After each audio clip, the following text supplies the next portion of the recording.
Assalamualaikum warahmatullahi wabarakatuh. Perkenalkan, saya Putri Sendari dengan NPM 223510788.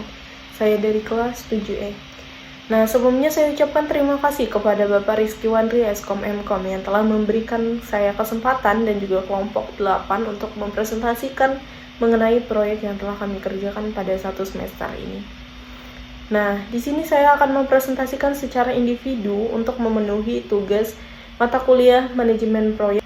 Kami telah mendapatkan tema yang unik yaitu galang dana bantuan, dan kami telah menentukan bahwasannya nama proyek yang akan kami kerjakan ini adalah Dharma Kita. Dharma Kita ini berasal dari bahasa Yunani, dharma yang artinya amal, kebaikan, dan kita itu merujuk kepada kebaikan kita dengan slogan 1 titik dharma ribuan senyuman, yang artinya 1 titik amal kebaikan yang kita lakukan itu akan memberikan dampak kebahagiaan bagi orang banyak begitu. Nah, langsung saja, proyek ini disusun oleh kelompok 8, yaitu ada Anggita, Gilang, Raihan, saya sendiri Putri, Riza, dan juga Rosni. Maka langsung saja kita akan membahas mengenai fase yang pertama, yaitu Development Project Capture, di mana ini merupakan pengembangan pengumpulan proyeknya. Nah, proyek Dharma Kita ini dilatar belakangi oleh banyaknya tantangan sosial yang kita temui di sekitar kita, seperti bencana alam dan juga kebutuhan mendesak lainnya, seperti pendidikan yang terbatas, kesehatan yang tiba-tiba memburuk. Orang-orang yang membutuhkan bantuan ini, orang-orang yang terkena musibah ini, kebingungan ingin mengajukan bantuan kemana, yang mana tempat meminta bantuan ini mudah digunakan, prosesnya mudah. Mereka kebingungan dalam menemukan tempat yang tepat ini. Kemudian di sisi lain, orang-orang yang ingin berkontribusi membantu sesama, seperti beberapa kalangan yang ingin berdonasi, beberapa organisasi yang ingin membantu sesama, kebingungan dalam menyalurkan dana ini ke tempat yang tepat, ke wadah yang tepat itu kemana. Nah, Dharma Kita inilah hadir sebagai solusi yang nantinya akan memfasilitasi proses donasi dan bantuannya secara efisien. Nama Dharma Kita ini mencerminkan semangat gotong royong, menghubungkan donatur dengan individu atau organisasi yang membutuhkan. Nah, aplikasi ini menyediakan platform yang user-friendly, mudah digunakan bahkan bagi pemula sekalipun, memungkinkan para donatur ini berkontribusi pada berbagai inisiatif sosial. Contohnya seperti mereka tertarik ingin berdonasi kepada bagian orang-orang yang terkena musibah. Mereka bisa tuh langsung menemukan dalam kategori dalam aplikasi ini. Mereka juga bisa melihat kampanyenya, seperti orang-orang yang kena penyakit atau para lansia begitu. Mereka bisa berdonasi sesuai dengan minat mereka. Kemudian Dharma Kita ini memfasilitasi pengajuan bantuan secara transparan oleh pihak yang membutuhkan. Jadi orang yang mengajukannya nanti di sini itu secara transparan. Jadi tidak ada yang namanya pengajuan secara buat-buatan. Nah, dengan adanya sistem verifikasi yang terpercaya, Dharma Kita ini nantinya akan memastikan bahwasanya penyaluran dananya ini secara tepat dan juga efisien, tepat sasaran, benar-benar kepada orang yang membutuhkan. Nah, tujuannya adalah untuk meningkatkan jumlah donasi dan membangun komunitas peduli yang bersatu dalam kebaikan. Maka dari itu, Dharma Kita ini nantinya akan membawa perubahan positif bagi masyarakat. Maka dari itu kami memberikan slogannya 1 titik dharma ribuan senyuman, yang artinya 1 titik kebaikan, 1 titik amal yang kita lakukan itu membawa perubahan positif bagi banyak orang, itu membawa banyak kebahagiaan untuk orang-orang di sekitar kita gitu. Nah, tujuan utama dari Dharma Kita ini adalah untuk memfasilitasi tempat yang aman, mudah, dan terpercaya yang nantinya akan menghubungkan orang-orang yang ingin berdonasi dengan mereka yang benar-benar membutuhkan, tepat sasaran, agar donasi yang terkumpul ini bisa tersalurkan dengan lebih cepat dan juga efisien melalui aplikasi Dharma Kita ini. Kemudian ada juga nih tujuan khusus dari aplikasi Dharma Kita ini. Yang pertama adalah membantu orang-orang yang ingin berdonasi, membantu donatur ini menemukan kategori yang tepat sesuai dengan ketertarikan mereka. Contohnya di bidang lansia, di bidang atau di kategori bencana alam, di situ ada kategori yang memudahkan para donatur ini memilih mereka ingin berdonasi ke kategori yang mana sesuai dengan minat sosial mereka. Kemudian memberikan kemudahan bagi penerima bantuan untuk mengajukan permohonan ini secara transparan, secara mudah, user friendly. Orang-orang yang pemula baru ingin mengajukan, mereka langsung bisa mengikuti prosedur yang tersedia dengan mudah tanpa ada kerumitan dalam aplikasi ini. Kemudian yang ketiga adalah menyediakan sistem yang memastikan bantuan ini benar-benar sampai kepada pihak-pihak yang membutuhkan tepat sasaran. Maka dari itu kami memberikan adanya pemerintah sebagai bagian dari stakeholder yang memastikan bahwasannya bantuan ini nantinya benar-benar sampai kepada mereka yang benar-benar membutuhkan. Kemudian yang keempat adalah membentuk komunitas yang peduli dan saling mendukung, menciptakan perubahan positif di masyarakat. Tentunya ketika kita berdonasi itu akan membentuk komunitas yang peduli terhadap sesama. Maka itulah tujuan dari Dharma kita, memberikan amal kebaikan yang membawa kebahagiaan untuk orang banyak. Nah, selanjutnya kita akan membahas mengenai pemangku kepentingan atau stakeholder dalam proyek Dharma kita ini. Yang pertama itu ada donatur. Donatur ini merupakan orang-orang yang nantinya akan memberikan bantuan terhadap orang-orang yang terdampak bencana alam maupun bencana sosial lainnya.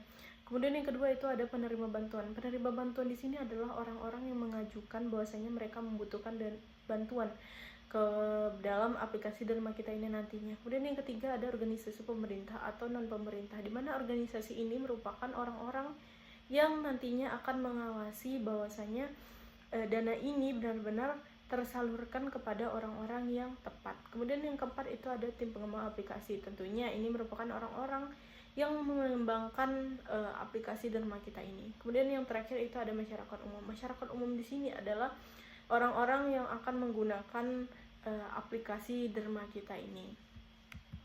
Nah, selanjutnya ada lingkup proyeknya. Yang pertama itu ada pengembangan mobile apps, yaitu kami menggunakan platform Android dan juga iOS. Mengapa menggunakan Android dan iOS? Karena platform ini paling banyak digunakan oleh orang-orang, sehingga ini memungkinkan banyaknya pengguna aplikasi Dharma kita ini nantinya. Kemudian yang kedua itu ada integrasi sistem pembayarannya, yaitu payment gateway seperti Mitres atau Stripe, yaitu menggunakan dompet digital ataupun menggunakan transfer bank. Kemudian ada dashboard adminnya ini untuk memantau kampanye dan juga mengelola pengguna dalam aplikasi Dharma kita ini nantinya. Kemudian ada sistem pelaporan dan juga transparansinya, laporan real time tentang penggunaan donasi ini, penyaluran donasi ini kepada orang-orang yang terdampak bencananya gitu. Nah, pada fase pertama ini kita juga harus membuat jadwal proyeknya. Yang pertama itu adalah fase perencanaan dan juga risetnya. Perencanaan ini biasanya dilakukan sekitar 1-4 minggu, di mana pada bagian inilah kita mulai mengidentifikasi, menganalisis kebutuhan dari pemangku kepentingan dalam proyek ini melalui pertemuan dan juga surveinya. Pertama-tama kita akan melakukan riset terhadap kebutuhan fitur utama pada aplikasi ini. Kita akan menanyakan langsung terhadap penerima bantuan, kepada donatur, kepada pemerintah dan pemerintah, masyarakat umum maupun tim pengembangnya, yaitu stakeholdernya.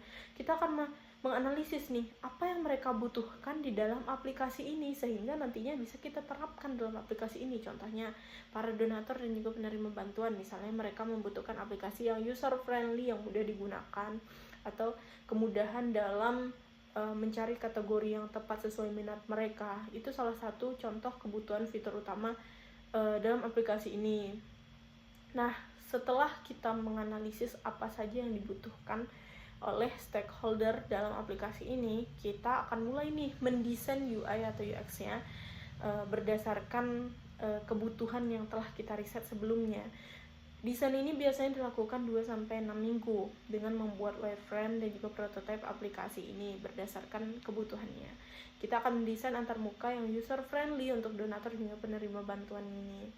Kemudian setelah didesain berdasarkan analisis kebutuhan itu, kita akan mulai nih mengembangkan aplikasi ini, Hal ini biasanya dilakukan 3-6 bulan, di mana pada bagian inilah kita mengembangkan nih fitur utama seperti registrasi, sistem donasi, dan juga verifikasi data.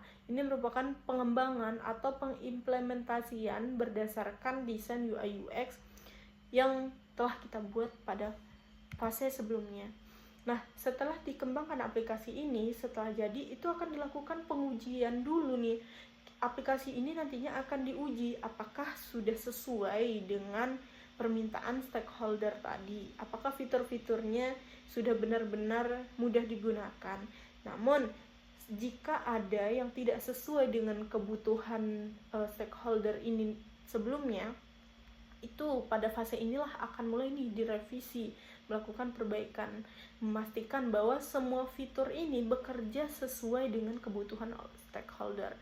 Nah, setelah ini barulah akan mulai diluncurkan aplikasi ini karena sudah sesuai dengan kebutuhan stakeholder.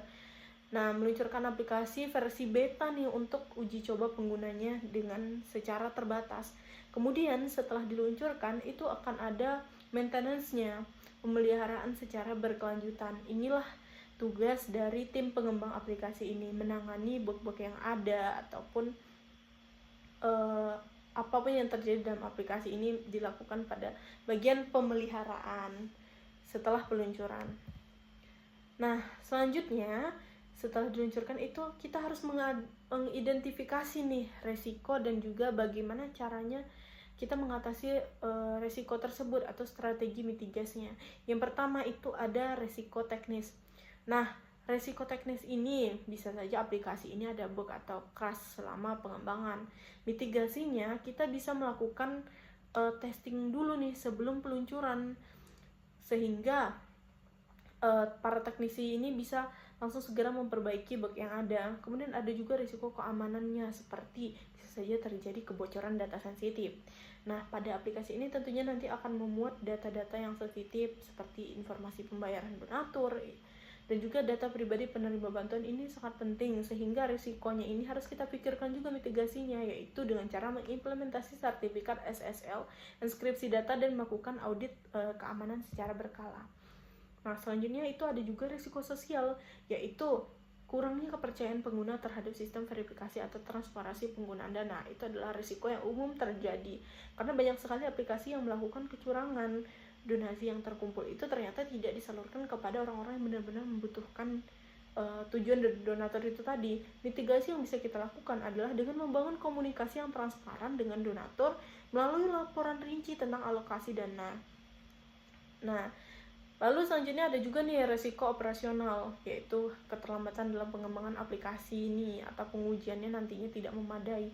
Mitigasi yang bisa kita lakukan adalah dengan membuat jadwal proyek yang fleksibel dengan buffer waktu dan tim pengembang yang berdedikasi, sehingga ini akan meminimalisir keterlambatan dalam pengembangan aplikasi ini nantinya, begitu.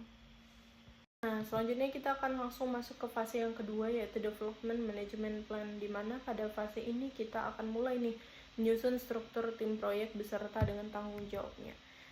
Nah, di sini dapat kita lihat bagian organisasi tim proyek. Yang pertama itu ada manajer proyek, di mana manajer ini yang nantinya akan mengkoordinasi semua anggotanya, yaitu ada tim pengembang, tim kualitas dan keamanan, tim operasional, dan juga tim pendukung khusus.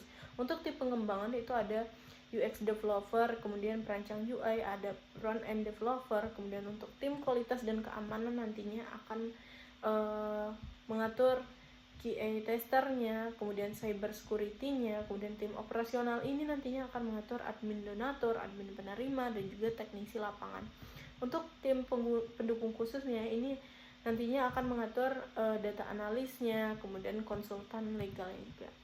Ini dapat kita lihat ada struktur timnya dan juga beserta tanggung jawabnya. Nah, manajer ini pada proyek ini jumlahnya 1 orang. Tanggung jawabnya adalah untuk memimpin dan mengelola semua proyeknya, berkoordinasi dengan stakeholder, kemudian mengelola jadwal anggaran dan juga resiko dalam proyek ini. Kemudian ada tim pengembang UI dan juga UX. Untuk UX dan UI ini sama-sama berjumlah 3 orang. Nah, UX ini tanggung jawab mereka adalah untuk menyusun desain interaksi pengguna yang intuitif, melakukan uji coba pengalaman pengguna. Sedangkan untuk perancang UI, yaitu untuk membuat desain visual antarmuka aplikasi. Kemudian ada juga nih pengembang front end dan juga back end-nya. Untuk front end ini berjumlah 4 orang, sedangkan back end itu 5 orang.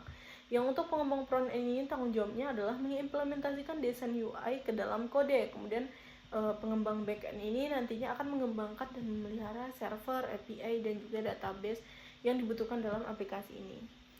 Nah, ini merupakan bagian dari penjadwalan pengembangan aplikasi secara lebih detail daripada yang penjadwalan di fase pertama tadi, yaitu yang pertama ada perencanaan dan juga riset, di mana pada fase ini kita akan menganalisis kebutuhan fitur utama seperti kantong donasi, lead bar, donasi otomatis begitu.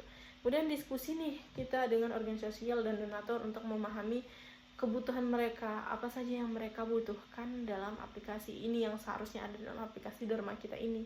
Kemudian menyusun dokumen lingkup proyek dan juga wireframe awalnya, yang dimana outputnya ini adalah rencana-rencana fitur yang telah kita rencanakan, yaitu ada kantong donasi, ada donasi otomatis, ada fitur-fitur lainnya juga. Kemudian yang kedua itu ada bagian desain UI UX, di mana kita membuat wireframe detail beranda, kampanye, komunitas berdasarkan analisis yang telah kita lakukan pada bagian awal tadi. Kemudian kita akan mulai mengembangkan back end, yaitu sekitar 3-6 bulan, di mana mulai membuat API untuk kampanye, donasi otomatis, dan juga leaderboardnya. Nah, selanjutnya itu ada juga pengembangan front end-nya, di mana ini juga sama nih, 3-6 bulan mulai mengimplementasi desain UI dan integrasi API untuk fitur utamanya, pengembangan aplikasi responsif dengan React Native. Nah, kemudian setelah dikembangkan back end dan juga front end-nya berdasarkan desain dan juga analisis tadi, tentunya kita akan melakukan pengujian dan juga revisi. Apakah aplikasi ini sudah sesuai dengan yang diharapkan oleh stakeholder. Kita mulai memperbaiki bug dan optimalisasi performanya, kemudian kita menguji sistemnya, unitnya, dan performa untuk fitur utamanya. Nah, setelah dirasa benar-benar sesuai dengan kebutuhan stakeholder ini, sesuai dengan yang diharapkan, mulailah kita meluncurkan aplikasi ini, yaitu sekitar 1 minggu untuk peluncuran awalnya, dengan merilis beta untuk pengguna terbatas dan juga melakukan evaluasi feedback terhadap aplikasi yang baru saja diluncurkan itu. Setelah diluncurkan, maka akan ada pemeliharaan secara berkelanjutan, di mana para tim pengembang ini akan mulai nih memonitor server dan juga perbaikan bug dan pembaruan secara rutin, menambahkan fitur baru berdasarkan kebutuhan pengguna-penggunanya. Nah, selanjutnya kita akan membahas mengenai perancangan fitur-fitur yang tersedia dalam aplikasi Dharma kita ini berdasarkan kebutuhan dari stakeholder. Maka langsung saja kita lihat pada desain UI UX-nya. Ini merupakan tampilan login pengguna, di mana pengguna bisa menginputkan email, password, dan juga login, atau bisa juga nih login menggunakan Google. Kemudian ini ada bagian atau button queries, di mana ini merupakan permintaan dari stakeholder pada fase setelah ini. Nanti kita akan bahas lagi. Nah, ini kita langsung login saja. Ini merupakan halaman berandanya, di mana ini ada profile. Pada bagian profile ini menampilkan informasi seputar pengguna aplikasi ini. Kemudian ini ada pengaturan, bantuan, keamanan, bahasa, dan juga keluar. Misal kita pencet keluar, maka akan masuk ke halaman login ini tadi. Nah, ini ada searching untuk mencari kategori donasi pada aplikasi ini. Ini ada bagian mencari kampanye di sekitar kita. Ini merupakan tambahan dari stakeholder, permintaan stakeholder. Ini ada juga riwayat donasi pengguna. Kemudian ini ada kantong donasi. Kantong donasi ini memuat dompet-dompet donasi. Ini juga permintaan dari stakeholder atau permintaan tambahannya. Kita bisa top up dan juga melihat saldo kantong saya atau kantong pengguna. Nah, selanjutnya ini ada donasi otomatis, di mana para penggunanya ini bisa menjadwalkan nih, misalnya mereka ingin berdonasi setiap hari Jumat misalnya begitu. Ini bisa kita atur jadwalnya sendiri dengan membuat jadwal donasi. Nah, lalu ini juga akan menampilkan kampanye dari donasi-donasi sebagai pilihan kita. Barangkali penggunanya tertarik melihat ini, kemudian ingin langsung berdonasi melalui kampanye yang tersedia. Ini juga ada halaman dermawan saat ini. Pada bagian dermawan saat ini akan menampilkan pendonasi atau donatur dengan jumlah terbanyak pada saat terakhir kali atau saat ini. Contohnya seperti ini ada Mr. Fadli. Dia memberikan bantuan sebesar 45 juta, maka akan langsung tampil dalam aplikasi Derma kita ini. Nah, contohnya nih, misal pengguna ini ingin berdonasi, tertarik terhadap kampanye yang tersedia pada halaman berandanya. Ini akan menampilkan informasi secara detail dari donasi tersebut. Ini ada Bangkit Kembali Saudaraku, ini kampanyenya, yaitu Gempa Cianjur. Ini menampilkan pada hari Kamis 30 November. Ini diupload pada hari Kamis. Nah, target yang diinginkan oleh orang yang membutuhkan dana ini adalah sebanyak 300 juta. Nah, sedangkan donasi yang terkumpul itu ada 269 juta dengan 21.000 lebih donatur. Nah, ini ada deskripsinya. Kemudian ini ada juga kolom komentarnya. Nah, misalnya pengguna mencet donasi sekarang, itu akan menampilkan bagian payment untuk memilih nominal, ada 10.000, 20.000, atau bisa juga menginputkan nominalnya sendiri. Ini nama lengkapnya ini bisa dianonimkan atau bisa juga langsung nama aslinya. Kita juga bisa memberikan komentar, lalu lanjut ke pembayaran. Nah, komentarnya itu apabila diklik pada bagian ini, komentar, maka ia akan langsung ke sini, semoga bermanfaat. Itu contohnya. Kemudian ini ada juga nih, ini kan tadi halaman beranda. Kemudian ini ada halaman donasi. Pada halaman donasi ini menampilkan kategori dari donasi. Pengguna ini bisa memilih nih, mereka ingin berdonasi kemana sesuai minat mereka. Ada yang ke bencana alam, ada duafa, ada panti asuhan, dan juga lainnya, masih banyak kategori lainnya sesuai dengan minat sosial mereka. Nah, selanjutnya setelah kita halaman donasi ini, kita akan langsung, di sini ada donasi teratas. Donasi teratas ini akan menampilkan donasi dengan kontribusi terbanyak. Contohnya ini, Bantu Dik Umar. Ini donasi ini memuat 37.000 donatur, lebih banyak daripada 34 donatur ini. Nah, ini berurutan nih, 3 yang terbanyak akan ditampilkan di donasi teratas. Selanjutnya ini ada bagian galang dana. Ini juga menampilkan kategori. Lalu ini ada galang dana sekarang. Untuk galang dana sekarang ini artinya pada halaman kita ingin mengajukan bahwasanya kita membutuhkan bantuan nih. Disinilah tempatnya kita mengajukannya. Ada galang dana Anda. Ini akan menampilkan apakah galang dana yang kita minta, informasinya akan ditampilkan di sini. Kemudian ada syarat dan juga ketentuannya. Untuk melakukan galang dana ini bisa dibaca pada bagian sini, dan juga untuk formulir pendaftaran galang dana juga ada di sini, dimana itu nantinya ada formulir ditulis sendiri kemudian diupload pada bagian daftar sekarang ini. Nah, ini pada bagian untuk mengajukan bantuan.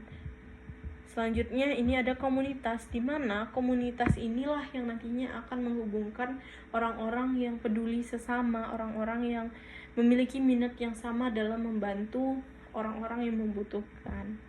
Disinilah ruang diskusinya gitu. Nah, lanjut, setelah perancangan fitur, maka akan langsung ke pengembangan backend-nya. Nah, teknologi yang digunakan dalam aplikasi ini adalah Node.js, PostgreSQL, dan juga Redis. Kemudian kantong donasi dan juga donasi otomatis ini menggunakan backend untuk mengelola saldo donasi setiap pengguna. Kemudian cron job ini digunakan untuk menjadwalkan donasi otomatis sesuai preferensi pengguna. Kemudian ada juga nih kampanye. Kemudian ada leaderboard dermawan minggu ini menggunakan sistem menghitung total donasi pengguna selama 7 hari terakhir. Nah, ini ada juga nih pengembangan front end-nya. Framework yang digunakan yaitu React.js, kemudian React Native. Berandanya ini menampilkan elemen visual. Ini salah ya, ini bukan Dermawan minggu ini tapi Dermawan saat ini. Kemudian sinkronasi saldo kantong donasi dengan API secara real time. Kemudian pada bagian donasi otomatis ini menampilkan formulir interaktif dengan fitur seperti slider untuk mengatur jumlah dan frekuensi donasi. Kemudian ada juga kampanye aktif nih. Kampanye aktif ini nantinya akan menampilkan halaman detail kampanye seperti informasi terkini, total donasi yang terkumpul, target dana, juga waktu yang tersisa dan juga yang lainnya. Nah, untuk anggaran biayanya, maka akan langsung kita lihat ke halaman ini. Nah, anggaran biaya donasi itu menampilkan posisi dari karyawan yang bekerja pada proyek ini. Ada manajer, ada pengembang UI UX, perancang UI, pengembang front end, back end, dan juga yang lain-lainnya. Itu jumlah karyawannya semuanya adalah 52 orang dengan gaji bulanannya yang sudah tertera bermacam-macam, kemudian dikalikan dengan jumlah karyawan menampilkan total biayanya ini. Nah, hasil akhirnya jumlah karyawan 52 orang, gaji bulannya itu 123 juta. Namun dikalikan dengan jumlah karyawan, maka hasil akhirnya yaitu 385.700.000 rupiah. Nah, ini merupakan gaji dari karyawannya. Kemudian ada juga nih biaya infrastruktur dan juga peralatannya. Ada untuk hosting, ada untuk biaya layanan backupnya, lisensinya, laptop untuk karyawannya. Setelah dihitung total biayanya yaitu 680 juta. Nah, selanjutnya ada nih biaya operasional lainnya juga nih. Ada internet dan juga lain-lainnya. Ini sebanyak 27.798 juta. Jadi biaya keseluruhannya setelah dihitung berdasarkan kebutuhan bayar gaji karyawan, infrastruktur peralatan operasional lainnya, total semuanya adalah 1.088.498 juta. Nah, ada juga nih biaya tidak terduganya yaitu sebanyak 150 juta. Itu beda dengan biaya total keseluruhan yang tadi. Ini biaya tak terduganya aja itu 150 juta. Nah, tiba-tiba ada perbaikan bug pada backend dan juga server. Ini 50 juta. Kemudian ada pembelian alat pengujian tambahannya yaitu 25 juta. Nah, totalnya ini kan 75 juta.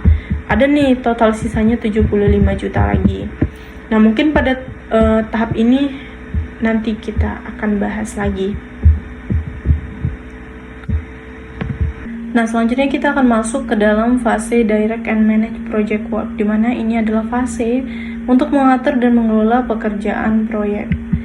Nah, pada bagian pengendalian kualitas perangkat, tim QA akan melakukan pengujian unit, sistem, dan juga performa pada aplikasi ini. Laporan pengujian ini nantinya akan disusun untuk meninjau kendala dan memperbaikinya sebelum peluncuran itu tiba.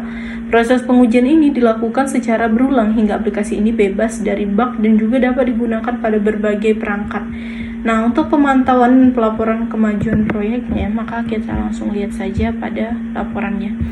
Pada minggu pertama, kita telah melaporkan identifikasi kebutuhan fitur utamanya, yaitu ada kebutuhan fungsional dan juga kebutuhan non-fungsional. Kebutuhan fungsionalnya adalah sistem donasi otomatis, leaderboard, kantong utama, kantong donasi, notifikasi, integrasi, payment gateway.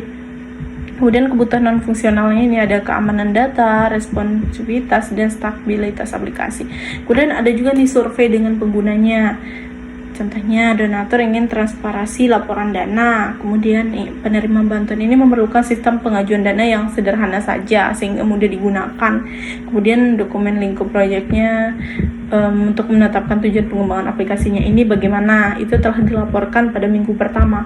Kemudian pada minggu kedua, kita juga telah melaporkan mengenai wireframe awal untuk halaman utama. Contohnya ada beranda, ada halaman kampanyenya, leaderboardnya kayak gimana, itu sudah dilaporkan pada minggu pertama. Kemudian ada feedback dari pengujian awalnya. Penggunanya ini menginginkan tombol donasi otomatis lebih terlihat lagi, itu telah disesuaikan. Kemudian revisi wireframe, di mana pada bagian ini untuk penyesuaian tata letak icon dan juga warna untuk aksesibilitas yang lebih baik. Kemudian pada minggu ketiga, API untuk kampanye, donasi otomatis dan leaderboard serta integrasi payment gateway ada di bajing awal itu telah dilaporkan pada minggu ketiga ini. Kemudian pada minggu keempat itu mulai nih kita sudah melaporkan juga implementasi desain UI ke front end, kemudian sinkronasi data back end dan juga front end itu telah dilaporkan pada minggu keempat. Dan minggu kelima kita juga melaporkan pengujian unit untuk fitur utama, yaitu ada donasi otomatis, leaderboard, kampanye, kemudian daftar bug yang ditemukan, masalah autentifikasi, notifikasi aktivitas, data donasi tidak update secara instan, kemudian perbaikan bug, sinkronasi real time diperbaiki. Nah, itu dilaporkan pada minggu kelima. Nah, pada minggu keenam kita juga melakukan pengujian kompatibilitas, audit keamanan, optimasi server, dan juga pada fase kelima atau minggu kelima inilah kita mulai menambah kapasitas sementara. Nah, minggu ketujuh nih mulai nih kita melaporkan daftar calon pengguna beta terdiri dari donatur, organisasi sosial dan juga pengguna umum untuk orang-orang melakukan pengujian pertama pada peluncuran aplikasi pertama kali.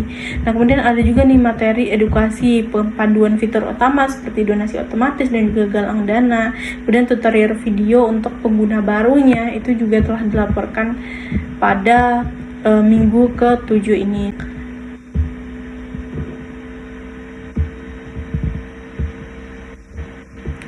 Nah, selanjutnya juga ada nih pengelolaan risiko dan juga bagaimana solusinya. Pertama, pada risiko teknis, yaitu ada bug dan juga ketidakstabilan aplikasi. Solusinya adalah dengan melakukan pengujian menyeluruh sebelum peluncuran dan menyiapkan tim teknis untuk perbaikan cepat. Kemudian ada juga nih risiko keamanannya, bisa saja adanya kebocoran data pengguna. Solusinya dengan implementasi sertifikat SSL, enkripsi data dan juga audit secara berkala. Kemudian ada juga risiko operasional, contohnya seperti keterlambatan dalam menyelesaikan milestone. Kemudian solusinya adalah menambahkan waktu buffer pada jadwal proyek sehingga nantinya bisa meminimalisir keterlambatan dalam menyelesaikan proyek ini nantinya gitu. Kemudian ada juga nih tim pengelolaan tim proyeknya, di mana divisi manajemen proyek manager ini ada 1 orang. Kemudian ada divisi UI UX, divisi pengembangan development, ada UI, ada UX, ada back end, front end, kemudian ada divisi infrastruktur dan operasionalnya, divisi keamanannya. Nah, ini dia ada contoh gambar dari struktur timnya ini. Ada manajer proyek yang membawahi semua divisi untuk koordinasi keseluruhan. Ada divisi operasional utama, desain UI, UX, kemudian infrastruktur dan operasional. Ada juga keamanan dan juga QA tester. Nah, kemudian ada juga nih divisi pendukungnya, ada administrasi, ada dukungan teknis, ada analisis data, pemasaran konten, legal dan kepatuhan teknis ke lapangan dan juga yang lainnya. Nah, selanjutnya ada juga nih peningkatan motivasi kerja, bagaimana karyawan kita itu bisa terus bekerja memaksimalkan kinerja mereka ketika bekerja begitu. Yang pertama adalah dengan mengadakan pelatihan teknis tambahan untuk pengembangan keterampilan. Kemudian ada juga nih kita memberikan penghargaan kepada tim yang menunjukkan performa terbaik. Itu salah satu cara mengapresiasi mereka agar mereka terus terpacu untuk melakukan yang terbaik ketika melakukan proyek ini. Kemudian ada juga nih kita mengadakan sesi relaksasi tim untuk menjaga semangat kerja agar mereka tidak stres dalam menyelesaikan proyek ini. Nah, pada bagian pengelolaan sumber daya, waktu, anggaran, dan juga biaya, ini dia, kita dapat lihat pada tabel berikut. Nah, ada sumber daya, waktu, anggaran, dan juga biaya tak terduga nih. Untuk sumber daya yaitu perangkat lunak, manajemen, SDM, kemudian detail pengelolaannya adalah menggunakan Trello untuk pemantauan tugas dan pengelolaan proyeknya. Kemudian SDM-nya ini ada 52 orang, biayanya itu sekitar 385 juta lebih. Kemudian waktu kita memberikan buffer waktu, disiapkan 10-15% dari durasi proyek ini untuk revisi dan pengujian untuk meminimalisir keterlambatannya. Kemudian ada juga nih durasi proyeknya ini sekitar 6-10 bulan. Untuk anggaran itu sendiri, SDM-nya itu adalah untuk biaya gaji tenaga kerja, infrastruktur dan peralatan ini seperti untuk biaya server, alat pengembangan, lisensi, dan juga yang lainnya. Untuk operasional itu sendiri seperti paket internet, listrik kantor, alat tulis, cetak dokumen, itu tentunya alat-alat yang nantinya digunakan oleh karyawan yang 52 orang itu tadi, itu sekitar 22.798 sesuai dengan apa yang telah saya sampaikan pada RAB Excel sebelumnya. Kemudian untuk biaya tak terduga itu untuk dana darurat untuk mengatasi bug pembelian alat tambahan itu sekitar 150 juta yang telah disiapkan. Nah, untuk fase progres kerja ini kita langsung saja masuk kepada fase monitoring. Nah, di sini ada yang pertama itu perencanaan juga riset, di mana kita menganalisis kebutuhan dan juga lingkup proyek dari stakeholder ini. Statusnya adalah sudah dilakukan. Dokumen lingkup proyek ini sudah selesai. Fitur utama dari analisis kebutuhan stakeholder ini juga sudah diidentifikasi dengan baik. Kemudian kita mengidentifikasi pemangku kepentingan. Itu juga sudah dilakukan. Semua stakeholder sudah tercatat, sudah diketahui termasuk kebutuhan mereka dalam dokumen proyek ini. Kemudian untuk desain UI UX-nya ini atau pembuatan wireframe dan juga prototype ini juga sudah dilakukan. Wireframe ini sudah diuji oleh tim dan juga pengguna awal. Revisi telah diterapkan untuk hasil yang lebih maksimal lagi. Kemudian pengembang back-end-nya ini berupa penambahan fitur, perbaikan bug senilai 50 juta itu juga sudah diterapkan. Masalah API, data API dan juga upload server juga sudah terselesaikan. Untuk penggunaan data tidak terduga masih dengan perbaikan bug dan juga optimasi server sebanyak 50 juta itu juga sudah dilakukan. Mengatasi bug retest pada API dan masalah server overload pada pengujian aplikasi ini sudah dilaksanakan. Nah, pengadaan alat pengujian tambahan yaitu sebanyak 25 juta untuk membeli alat pengujian ini juga sudah diterapkan. Fungsinya adalah untuk menjamin aplikasi kompatibel dan juga aman di berbagai perangkat penggunanya ini. Nah, untuk penambahan kapasitas server yaitu sebanyak 30 juta juga sudah dilakukan. Server tambahan ini memastikan aplikasi ini tetap berjalan optimal selama pengujian dengan banyak pengguna. Kemudian audit keamanan tambahan yaitu sebanyak 20 juta ini juga sudah dilaksanakan. Audit keamanan ini nantinya akan meningkatkan kepercayaan pengguna terhadap aplikasi. Tentunya ini penting sekali untuk kebutuhan aplikasi ini nantinya. Kemudian peningkatan keamanan pengguna UI UX ini sebanyak 10 juta juga sudah diterapkan. Pengguna membantu pemahaman fitur aplikasi terutama bagi pengguna baru. Nah, inilah bagian fase monitoring pada proyek ini sudah dilaksanakan semuanya. Maka selanjutnya kita akan membahas mengenai diagram yang ada pada proyek ini. Nah, di sini ada hierarchy chart di mana ini ada level 0.0 Dharma kita.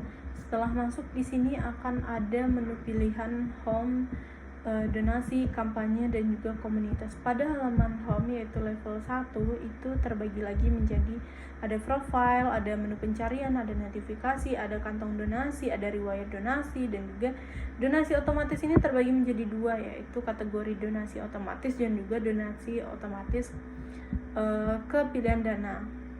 Kemudian di sini ada juga galang dana. Galang dana ini nanti akan masuk beberapa pilihan yaitu pilih jenis galang dana. Kemudian ada juga isi form galang dana. Kemudian ada juga verifikasi galang dana pada bagian galang dana. Kemudian pada bagian donasi level 2 ini level 3-nya ada pencarian donasi, ada kategori donasi, ada pilihan donasi teratas yaitu detail donasi dari pilihan donasi teratas ini. Kemudian ada juga donasi sekarang itu ada pilih nominal juga pilih metode pembayaran dari donasi ini nantinya. Pada menu kampanye itu ada kampanye, ada rekomendasi kampanye, ada form kampanye, kemudian isi form kampanye, verifikasi kampanye. Kampanye di sini adalah galang dana untuk orang-orang mengajukan bantuan. Kemudian di sini ada komunitas. Komunitas ini ada form diskusi, ada komunitas kampanye dan juga notifikasi dari komunitas itu sendiri. Nah, ini adalah use case diagram di mana donatur di sini entitasnya itu ada donatur, ada admin donatur, ada admin penerima, dan juga penerima. Donatur ini bisa melihat daftar kampanye, bisa memberikan donasi, bisa melihat status donasi, melihat laporan donasi, dan penerima ini bisa menggunakan kampanye donasi, melihat status, mengajukan kampanye, kemudian bisa mengajukan kampanye juga. Admin donatur ini bisa membuat laporan donasi, bisa mengelola donasi, bisa mengatur transaksi, dan admin penerima ini bisa mengajukan kampanye, memverifikasi kampanye, mengelola penerima, membuat laporan kampanye. Dan login, kelola profil, dan juga melihat kampanye ini sama-sama bisa dilakukan oleh 4 entitas ini, baik itu donatur, admin penerima, dan juga penerima sama-sama bisa mengakses login, kelola profil, dan juga melihat kampanye gitu. Nah, diagram konteks ada 3 entitas, ada donatur, penerima, dan juga admin. Donatur ini bisa masuk ke menu home dan juga bisa mengambil nih data dari tabel home. Nah, tabel home ini nantinya akan memberikan hasil query ke donatur gitu. Kemudian penerima ini bisa mengakses tabel home, tabel donasi, kemudian tabel kampanye, dan juga tabel admin. Nah, admin ini juga bisa mengakses home, donasi, kampanye, komunitas dengan mengakses tabel home, tabel donasi, kampanye, dan komunitas. Sama-sama bisa mengambil data yang ada di tabel-tabel keempat ini. Selanjutnya kita akan masuk pada fase integrate change control, di mana ini merupakan kontrol perubahan terpadu. Nah, stakeholder ini ternyata meminta perubahan nih, ada 5 fitur tambahan, yaitu fitur QR code untuk donasi, pencarian kampanye berdasarkan lokasi, fitur pemisahan data donasi, kemudian fitur live streaming kampanye, dan fitur donasi dan mengetahui kampanye. Namun hanya ada 3 yang dapat diimplementasikan. Langsung saja kita lihat pada desain UX-nya. Nah, fitur pertama yang dapat diimplementasi adalah fitur QR code tanpa harus login. Jadi ini akan mempermudahkan pengguna melakukan transaksi berdonasi tanpa harus login dulu nih ke akunnya, hanya membutuhkan aplikasi itu saja. Kemudian yang kedua, ini ada bagian pencarian kampanye di sekitar lokasi terdekat nih. Jadi siapa tahu pengguna ini bisa ingin menyumbang dengan orang-orang yang membutuhkan di sekitarnya terlebih dahulu. Jadi fitur permintaan dari stakeholder yang sudah terpenuhi diterapkan dalam aplikasi. Kemudian yang ketiga adalah fitur pemisahan uang menggunakan dompet donasi, sudah diterapkan juga nih. Contohnya ini pengguna sudah membuat beberapa dompet, yaitu donasi musibah, sedekah subuh. Jadi penggunanya ini cukup menggunakan saldo yang ada di masing-masing dompet nih ketika transaksi. Itulah ketiga fitur yang dapat diterapkan di dalam aplikasi ini. Dan ada juga 2 fitur yang tertunda, yaitu fitur live streaming kampanye dengan fitur donasi untuk tertunda dengan beberapa alasan, yaitu ditunda karena kebutuhan infrastruktur tambahan, kemudian ada juga karena memerlukan integrasi khusus seperti sistem pembayaran berbasis blockchain. Langsung kita lihat saja ke bagian AB-nya. Karena biaya tak terduganya tadi kan kita sudah ketahui 150 juta. Kemudian ternyata ada nih perbaikan bug, yaitu 50 juta, kemudian alat 25 juta, kemudian sisanya kan 75 juta. Ini sudah diberikan rincian dari perbaikan 40 juta, kemudian alat pengujian tambahan ini sudah dijabarkan 50 juta dan 25 juta. Sisa biaya tak terduganya tadi kan 75 juta. Nah, karena ada fitur yang dapat diimplementasikan 3, maka ada beberapa dampak perubahannya, yaitu fitur QR code ini memerlukan biaya 20 juta, pencarian kampanye ini memerlukan 30 juta, dan fitur pemisahan donasi ini membutuhkan 25 juta, sehingga totalnya adalah 75 juta. Dan sudah habislah yang dana darurat tadi 150 juta, 75 tambah 125 juta. Ini adalah rekapitulasi dana 75 jutanya. Setelah perubahan total proyek ini diperkirakan biaya awalnya tadi kan 1M nih, 1M lebih. Kemudian biaya terterduganya 150 juta. Kemudian total biaya keseluruhannya itu 1M 238 juta nih. Jadi total biaya keseluruhannya ini setelah penggunaan baik itu biaya tak terduga dan biaya awalnya yaitu mencapai 1M 238 juta. Jadi tidak ada minus. Ini sudah sesuai dengan biaya awal yang sudah diperkirakan. Berarti manajer ini benar-benar sudah matang sekali memperkirakan, dia sudah mampu memanage proyek ini dengan baik. Nah, ini analisis dampak perubahannya, yaitu ada tambahan sekitar 1 bulan 1 minggu, ada dampak terhadap dana penyewa itu dan 75 juta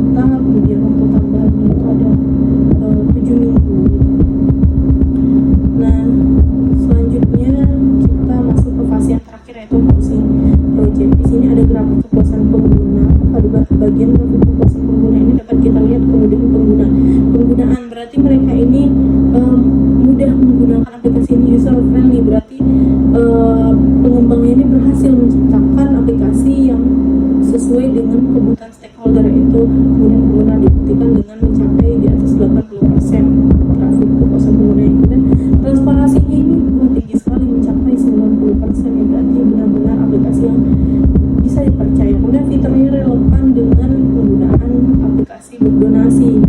Kemudian grafik keberhasilan ini mencapai 80%, dana terkumpul, berarti banyak sekali orang yang percaya terhadap aplikasi ini sehingga dana yang terkumpul untuk berdonasi ini cukup banyak, yaitu mencapai 80% nih keberhasilannya. Kemudian jumlah penggunanya ini juga banyak, mencapai hampir 80%, karena mereka karena aplikasi ini benar-benar berhasil menarik orang-orang agar menggunakan aplikasi ini. Kemudian kampanye ini juga berhasil mencapai 70%, jadi aplikasi ini dikatakan sukses. Dan tentunya ada evaluasi proyek aplikasi nih, ada hal positif dan negatifnya. Positifnya adalah meningkatkan kesadaran sosial. Nah, adanya fitur intuitif seperti QR code mempermudah kita untuk berdonasi, jadi tidak ada alasan lagi untuk menunda-nunda berdonasi karena fiturnya saja sudah mudah. Kemudian efisiensi penggalangan dana, prosesnya ini lebih cepat tanpa harus kita datang ke tempat orang yang membutuhkan. Kita cukup menggunakannya lewat handphone saja, kita sudah bisa berdonasi. Kemudian inovasi teknologinya, kemudian kolaborasi timnya, ada komunitas digitalnya, kita bisa berdiskusi dengan orang-orang yang sama-sama peduli terhadap sesama. Kemudian hal negatifnya adalah keterlambatan pengembangan karena berkelanjutan dengan proyek hingga 1 bulan lebih. Kemudian pemahaman fitur barunya ini kurang dipahami, memerlukan tutorial yang atau edukasi yang lebih baik. Kemudian biaya tambahan karena ada 3 fitur tambahan, jadi memerlukan dana 75 juta diambil dari dana darurat tadi. Kemudian penundaan fitur, ada 2 fitur yang tertunda karena keterbatasan anggaran, jadi kita benar-benar menggunakan anggaran ini sesuai apa yang direncanakan dari awal tadi, jadi sudah sesuai, jadi yang berlebih tidak kita ambil, jadi kita gunakan. Lalu kan transparansi, bisa ada